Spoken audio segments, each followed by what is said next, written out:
My name is Colin McEvers. Welcome back to Bridging the Gap. I'm going to do a quick disclaimer. Everything that we say is not necessarily the opinion or the viewpoint of PAC 14. We are local producers. Today I have a special guest on. We have Councilwoman April Jackson. Hello, how are you today? Fine, and you? I'm doing pretty good. Fine, and you? Doing pretty good. So you've been on the city council at Salisbury for how long? 10 years in November. 10 years. 10 years, yeah, in November. So that makes you the longest serving council Longest tenure person. one with the ones that we have right now. Yes, I am the longest tenure one. Wow. Okay. That's a while. So you ran what, in 2015 or 2016? Yes, 2015. Okay, I see. We were actually just talking about this, and I'm curious now because David, who's our co-host, was talking about this. You mentioned that your father is very popular around these parts, or was very, very popular. Yeah, he was. He was a youth advocate. He had track teams that we traveled to all 50 states. He was the first African-American football coach at the Salvation Army.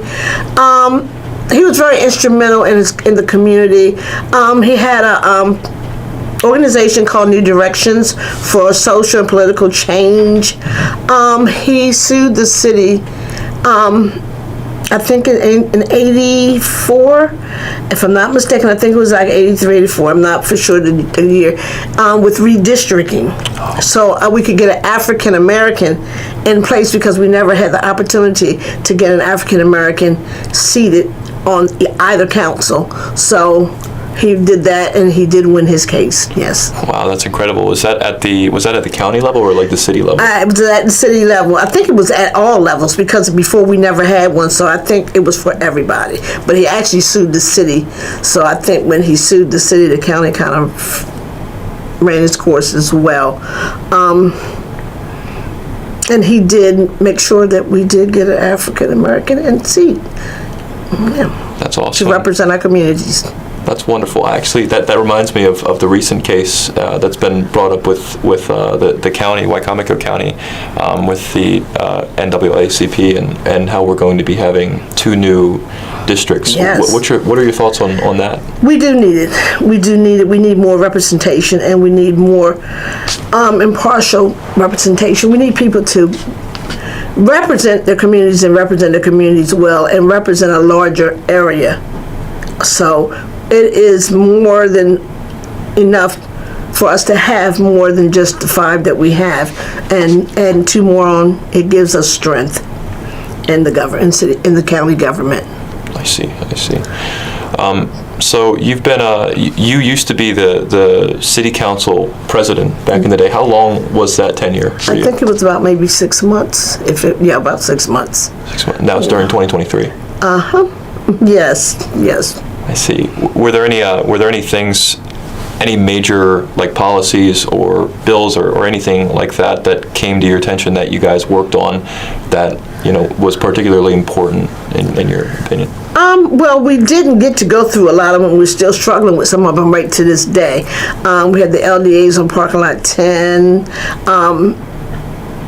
I think it was parking lot 1, and we're still transitioning through those because we have a lot of the mayor doesn't agree with, given that the government, the actual state government gave us $4 million. We asked for 6, it gave us 4. And we're still trying to determine whether we're going to. I know I'm for it. Just let it go. I'm just like, we're holding off government money, and then when we do need government money, we're not going to be able to get government money because we haven't even used the money that they've already given us. So I just think that, and I can honestly say the mayor and I, Mayor Taylor and I get along very well. So I just want to make it plain and simple, and let's just move forward and let him have his own legacy. You're unturning things, and it's kind of detrimental to our city.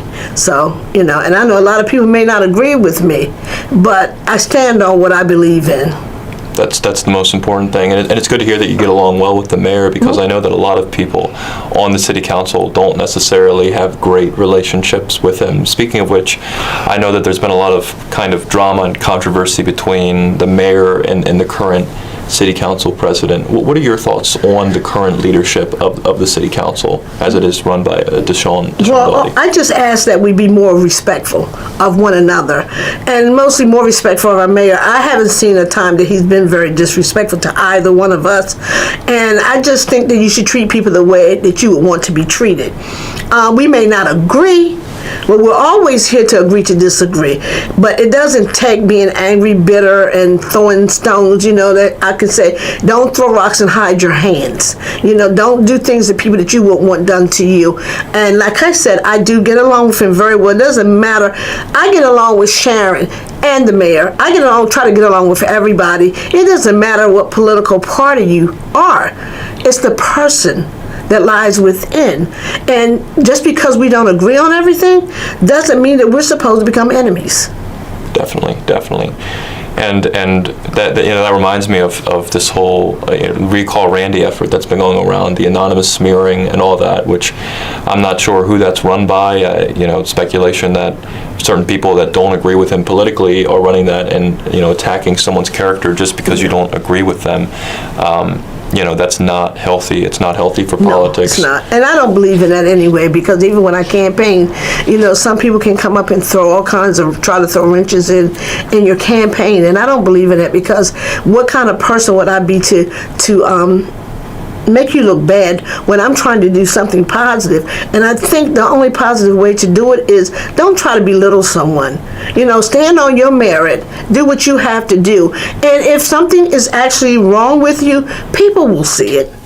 You just can't take and just run people down. I'm going to tell you, I don't like it. Even in some of our debates and forums, I just didn't believe in that, and that's not what we're here for. We're here to support our citizens in our city, and we're representations of our city. And if our children see us, and if other people see us, I'm going to say it, acting like heathens, what are they supposed to expect from us? What are the change has to come within us, because we're the ones representing. So I just believe in not bashing people. I don't really want to say anything bad about anybody, because somebody could say something bad about me. Not that I have any hidden treasures, because I'll tell you about myself. I'll take my skeletons out of the closet and I will express them and let you know what they are. But just because you don't like somebody, don't try to defame anybody. And like you said, when people see that happening, it kind of like breeds a culture of division and hate and going after people based on things that aren't really relevant to policy or anything like that. Speaking of policy and decisions and things like that, I know that there's been this big real estate issue with the city and certain developers wanting to come in and build build on the land and sweetheart deals and things like that. Is there anything that you can any of your thoughts relating to that, or is it like something that you can't talk about? Or well, I'll say this: I believe in having our developers here do the work in our city and in our county.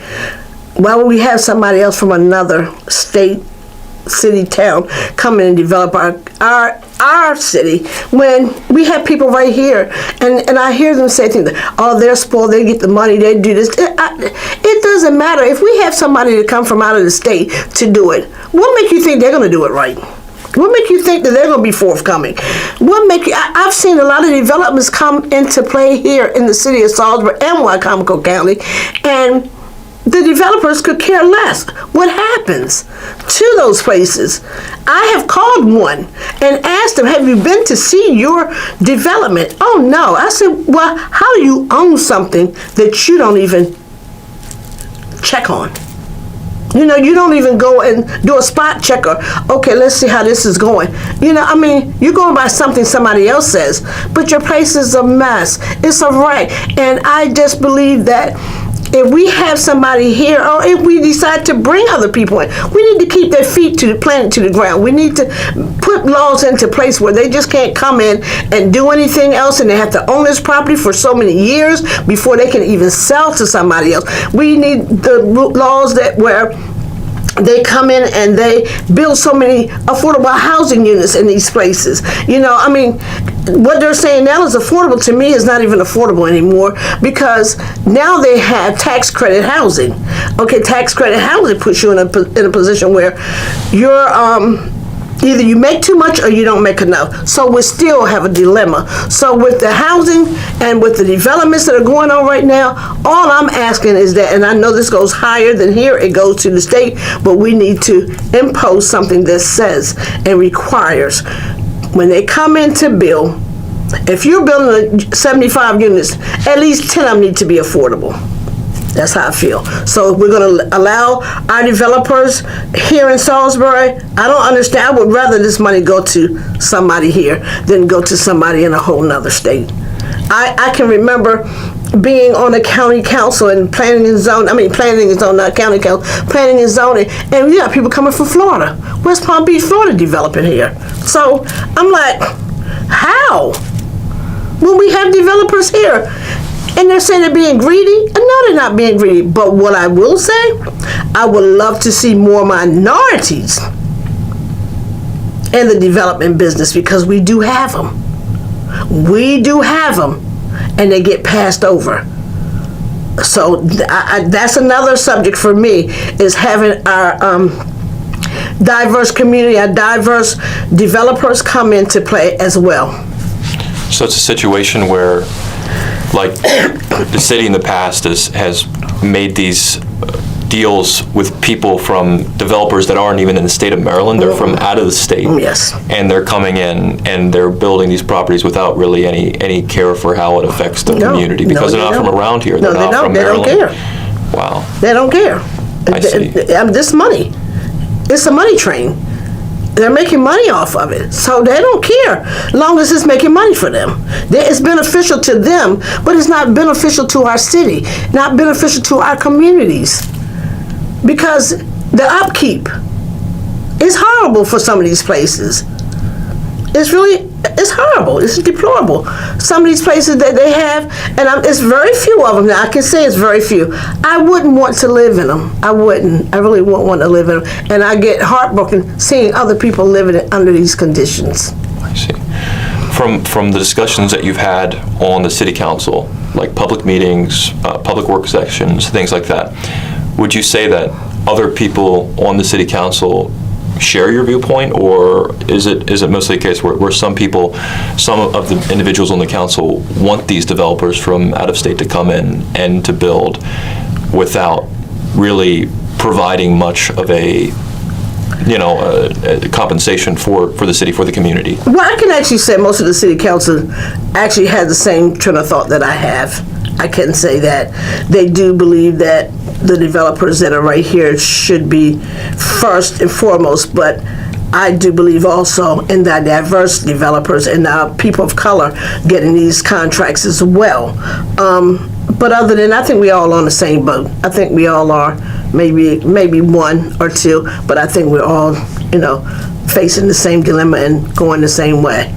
I see. There's another thing, actually, that I recently heard about that I don't really know all the information about some kind of state law being considered or passed that would, at the state level in Maryland, that would allow for developers to simply do an appeal to a state board, as opposed to going through like city government and local government to build properties in these communities. So instead of going through that red tape of actually being reviewed by city governments and people that know their communities, it's instead going to be a state process. Is this the case? Could you elaborate if you know anything? I have heard, and it's a possibility that it could be coming down the pipeline. But most of the times when we do these big developments, government does give us money, and they give us quite a bit of money, so I feel as though that they should have some say in the development and how it takes place. Now, not all the time, but some of the time it's according to what's being developed and for them to govern it. And I do think the city should have a point, and we should all sit down and talk about these things. Even the state government and the city government should all sit down and express their concerns. And even the community, when we do things, the community should be involved. at every point, because this is what affects the community and our city. So when the state government comes in, when the city government comes in, the communities come in, the residents of the city that we represent should be there to hear what is going on and not be taken by an element of surprise. So if the state's doing it, and I have heard that they're going to start implementing a lot of things and putting it in state law, I agree as long as it's done in decency and in order. And as long as there's like conjunction, Yes. like between the two. Yes. If it's just something that's done entirely by the state and there's no oversight by city government or No, local government. we should all be on the same accord. We should be all talking to one another and trying to make sure that things are right, because you live in the state, you're across the bridge, and you can't possibly tell us what's going on here like we know what's going on. So we need to, like, that's why I say you have to bring in the community, because the community, the city, the residents know what is most needed, and the city government knows what is best needed for our citizens. Certainly, certainly. I actually wanted to ask you about something. One of your colleagues on the city council is running for county executive, Michelle Gregory, and I know that you've served with her. I don't know how long she's been in there for, maybe like a couple years or so. She's been 6 years, I think. 6 years. 6 to 7 years. Okay, so you've been working together for a while. In your opinion, and with the amount of time that you've had to work with her, do you think she's qualified to become the county executive for Wicomico County? I can say Michelle is knowledgeable about a lot of things, but this is me. Yes, of course. I don't think that she's ready. This is just my spin on things. I don't think she's ready for it, but who am I? Who am I? Exactly. It's just like asking your, because you have the most experience out of anyone Yeah, on the city council. I can tell you she's very knowledgeable, but I don't really think she's ready for that position right now. I don't. I really don't. I don't. But that's just me. Yeah, I've been keeping attuned to certain things, and she's having these kind of Facebook social media battles and wars with different people in the community that aren't necessarily elected officials, and it's definitely been interesting to watch. That's all I'll say on that. This is what I say about in politics. You have to know when to hold them and know when to fold them. Just because somebody says something about you doesn't mean that you have to do a rebuttal. Sometimes it's just best to sit back and don't say anything, because when you say something, then it explodes and becomes something lower. It's like a little bump that becomes a sore. I can't see myself going back and forth with somebody on Facebook. Now, I know I had made a statement one time about Trump, but I apologize because of the language that I use, but I didn't apologize for what I said to him, about him. But we have to be very cautious about what we do sitting in these positions. Very cautious. Definitely. Because people are watching us, and it could impede your candidacy, because people seeing this and they're not too happy about it, Definitely, and the more power you have, the more responsibility you have, and the more mature you should be. And people are going to come for you.